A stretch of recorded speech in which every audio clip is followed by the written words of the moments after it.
हम लोग स्नेल का नियम पढ़े थे और स्नेल के नियमानुसार साइन आई बटे साइन आर बराबर नियतांक होता है, जिसे n12 या n21 लिखते हैं। यानी आपको दूसरे माध्यम का अपवर्तनांक पहले माध्यम के सापेक्ष या पहले माध्यम के सापेक्ष दूसरे माध्यम का अपवर्तनांक ऐसे करके कहा जाता है, ठीक ना।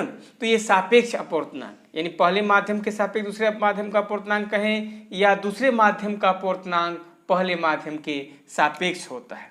अब अगर पहला माध्यम हवा है और दूसरा माध्यम कांच है तो इसे ANG के रूप में लिखेंगे। यदि पहला माध्यम जल है, दूसरा माध्यम आपका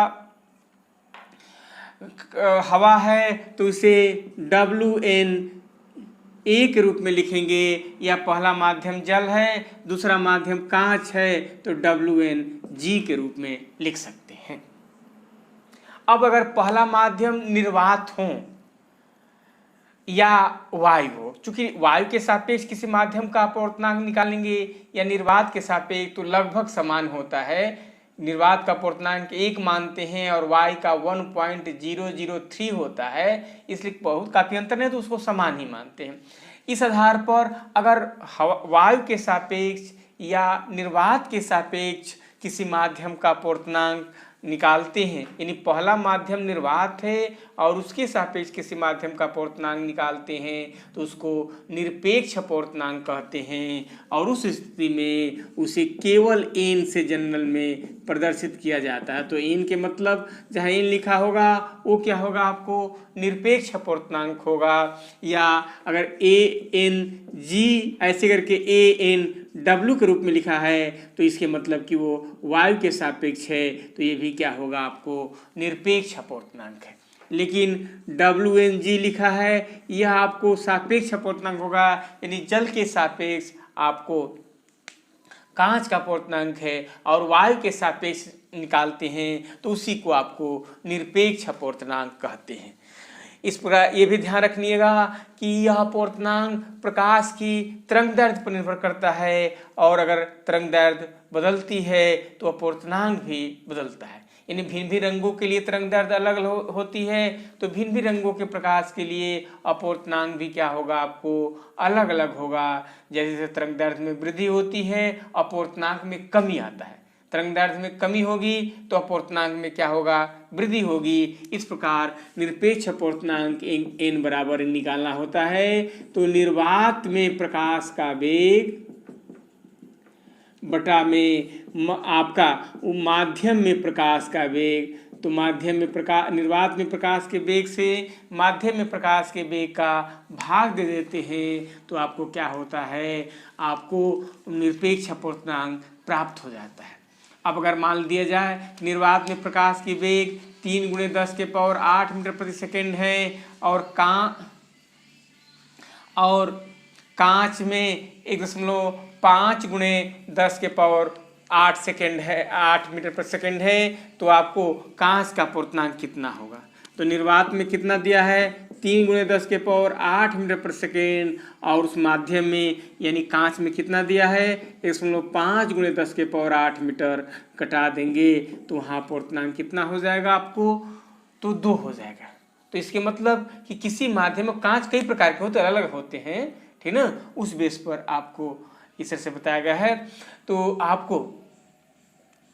तो इस प्रकार आपको निर्वात में प्रकाश का वेग और बटा माध्यम में प्रकाश के वेग से अगर भाग दे देते हैं तो आपको इस तरह से आपको अपवर्तनांक आपको निकल जाता है। जनरल में जो कांच में प्रकाश का वेग 2 × 10⁸ होता है, तो अगर ये 2 × 10⁸ लिखेंगे तो यहाँ क्या होगा, 1.5 प्राप्त होगा। यानी कांच कई प्रकार के होते हैं, ठीक है। तो इस तरह से आपका है। अब ये एक चीज और भी समझिएगा कि यह प्रयोग द्वारा देखा गया है कि प्रकाश किरणें अगर आपको एक माध्यम से जब दूसरी माध्यम में जाती है, मान लीजिए पहला माध्यम विरल है दूसरा माध्यम सघन है, तो आप जानते हैं कि पीछे बताते हैं कि सघन विरल से सघन में जाती है तो अभिलंब की ओर झुक जाएगी, कोण छोटा हो जाएगा, ये आपतन कोणाई है, ये आपको अपवर्तन कोणार है, तो ये छोटा हो जाएगा। तो इस प्रकार सघन से विरल में जाने अभिलंब से झुक जाती है। लेकिन प्रयोग द्वारा देखा गया है कि एक माध्यम से दूसरी माध्यम में किरणें अगर जा रही है और अगर दूसरे माध्यम में, यानी अब सघन से विरल में उसको ले जाना होगा, और आपको इस माध्यम में आर कोण पर ही किरण को डाली जाए तो वो आपको अब आई कोण पर ही बाहर निकलेगी। आई कोण पर डाली गई तो इसमें आर कोण पर निकली थी, इसमें अगर आर कोण पर डालेंगे तो इसमें आपको जाकर के आई कोण पर ही निकलेगी। इसी को प्रकाश की उत्क्रमणीयता कहते हैं। यानी प्रकाश किरणें क्या होती है, उत्क्रमणीय होती है, अर्थात एक माध्यम से दूसरी माध्यम में जिस पथ पर जाती है, दूसरे माध्यम से अगर उसी पथ पर आ रही है तो पहले माध्यम में उसी पथ पर निकल जाएगी। इसी को क्या कहते हैं, उत्क्रमणीयता का नियम कहते हैं। अगर पहला माध्यम आपको ए होगा, दूसरे माध्यम को जी अगर लिख रहे हैं तो इसी स्थिति में ए एन जी का मान क्या होगा, आपको साइन आई बटा में साइन आर हो जाएगा। अब प्रकाश के उत्क्रमणीयता के नियम से अनुसार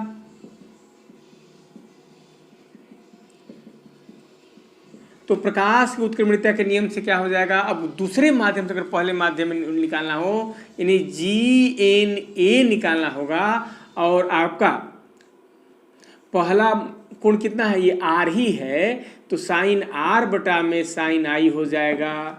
अब समीकरण 1 और समीकरण को 2 को गुणा कर देंगे तो A N G into G N A बराबर साइन आई बटा में साइन आर और इंटू साइन आर बटा में साइन आई, कट करके 1 हो गया। इस प्रकार आपने क्या देखा कि अगर ए एन जी और इंटू जी एन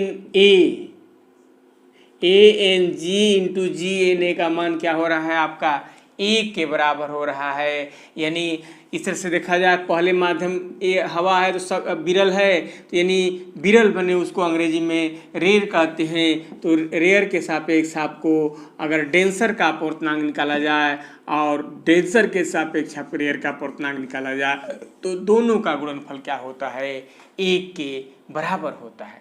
इसलिए अगर एक अपवर्तनांक की जानकारी होगी, यानी इस प्रकार आपको डेंसर के सापेक्ष रेयर का अपवर्तनांक निकालना होगा तो 1 बटे में रेयर के सापेक्ष डेंसर के अपवर्तनांक से उल्टा कर देंगे, यानी जो अपवर्तनांक जानकारी है उसको व्युत्क्रम कर देंगे तो क्या हो जाएगा, वो आपको विपरीत आपका अपवर्तनांक आपको निकल जाएगा। यानी हवा के सापेक्ष अगर हवा के सापेक्ष कांच का अपवर्तनांक 3/2 है और कांच के सापेक्ष हवा का अपवर्तनांक कहेगा तो आप उसको रिवर्स कर देंगे, 2/3 कर देंगे।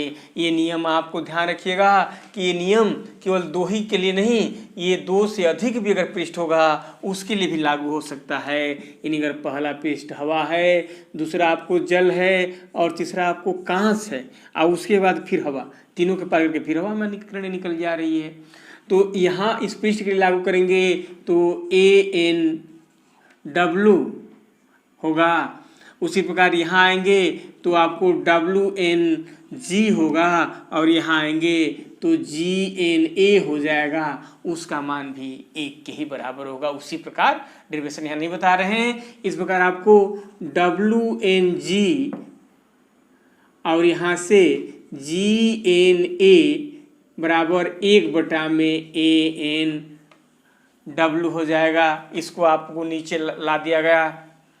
अब डब्लू एन जी 1 बटा में ए एन डब्लू, ये भी नीचे आएंगे, जी एन ए इस क्रम में आएगा, लेकिन इसका क्रम उल्टा है तो इसको ऊपर कर देंगे तो डब्लू एन जी बराबर ए N ji upon A N W, ऐसे करके प्राप्त हुआ। इसके मतलब ये ध्यान रखना होगा कि जब सापेक्ष अपवर्तनांक लिखते हैं तो ये हवा के सापेक्ष तो निरपेक्ष हो जाएगा।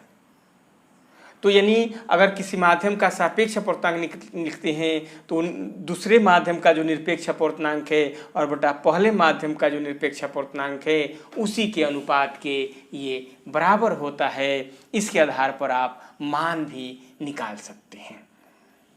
जैसे आपको ए एन जी का मान 3/2 दिया गया हो और आपको जी डब्लू एन जी का मान ए एन डब्ल्यू का मान अगर आपको 4/3 दिया जाए और आपको डब्ल्यू एन जी का मान निकालना है, तो डब्ल्यू एन जी में क्या बताए कि ए एन जी ऊपर होगा और ए एन डब्ल्यू का मान नीचे होगा, यानी 3/2/4/3 यानी 9/8 हो जाएगा। और जी एन डब्ल्यू अब निकालेंगे तो इसको उल्टा कर देंगे, यानी 8/9 हो जाएगा। तो ऐसे करके आपको अपवर्तनांक आपको निकाल सकते हैं। ऐसे करके इसको भी समझा दिया गया। और कांच का कोई गुटका है और कांच के गुटके पर प्रकाश किरण आपको आपतित हो रही है, तो जाहिर सी बात है ये आपको विरल माध्यम है, वायु में है, और उसके बाद कांच के गुटके में प्रवेश कर रही है, तो अपने मार्ग से वो विचलित हो जाएगी। ये सघन माध्यम है, इसलिए अभिलंब की ओर झुक जाएगी, तो अपने पथ से वो हट जाती है। और यहाँ से हटते हुए अब चूंकि इस माध्यम में तो सीधे गमन करेगी और सीधे गमन करते हुए यहाँ पर जाएगी, और फिर यहाँ क्या होगा, यहाँ से माध्यम आपको फिर विरल हो जाएगा। अब विरल माध्यम में प्रवेश करेगी तो फिर आपको ये किरण यानी बाहर की तरफ निकलेगी। इस प्रकार ये आपतित किरण है, ये अपवर्तित किरण है, और ये किरण क्या है आपको निर्गत है। एक चीज़ को ध्यान रखिएगा कि आपतित किरण और निर्गत किरण परस्पर समांतर ही होगी, परंतु आप क्या देख रहे हैं कि अपने मार्ग से हट जाती है।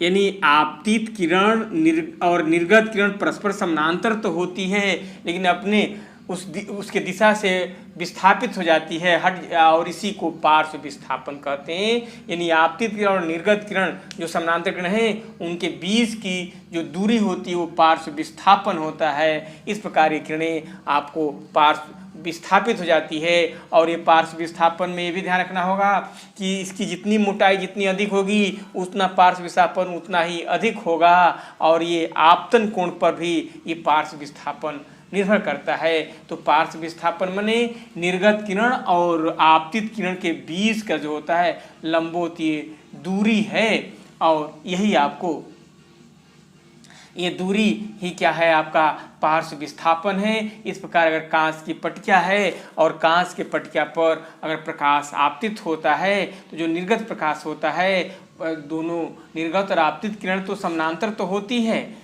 परंतु वो पथ से विचलित हो जाती है, हट जाती है अपवर्तन के नियमानुसार, और उसी को क्या कहते हैं आपका पार्श्व विस्थापन कहा जाता है।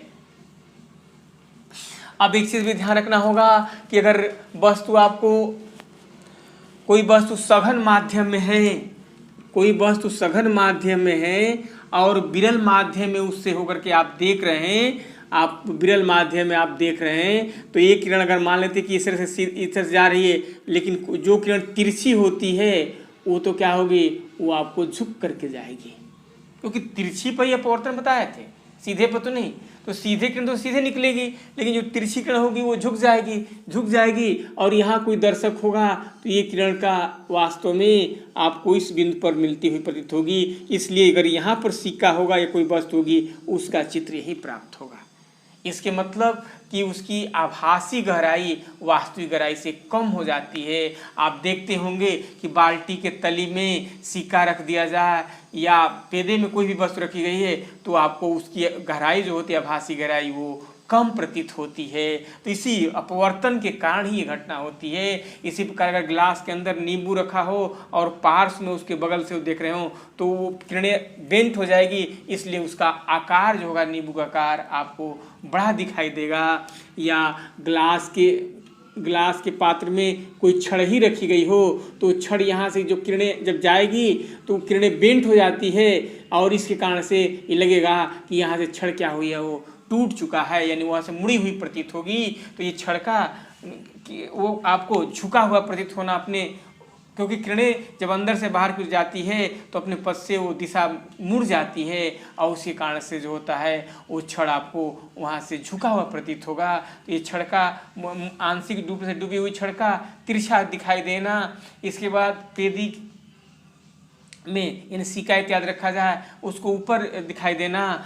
उसके बाद सूर्योदय और सूर्यास्त के समय जो होता है, सूर्य जो क्षितिज से नीचे चला जाता है उसको भी दिखाई देना। ये सब घटना क्या होती है, ये प्रकाश के अपवर्तन के कारण के आधार पर उसकी व्याख्या की जाती है। उसी प्रकार तारे जो टिमटिमाते हैं तो तारे दूर होते हैं, उनसे प्रकाश बहुत कम मात्रा पर आंख में आता है, लेकिन आपको पीछे बताए गए हैं कि ताप में अगर परिवर्तन होता है तो भी अपवर्तनांक बदलेगा। जब अपवर्तनांक बदलेगा तो किरणें अपने पथ से विचलित होगी, अपनी हटेगी, और उस जब किरणें बार बार हटती रहेगी तो उनका आभासी चित्र भी अलग अलग प्राप्त होगा, और उसी कारण से तारे क्या होते हैं, टिमटिमाते हुए प्रतीत होंगे।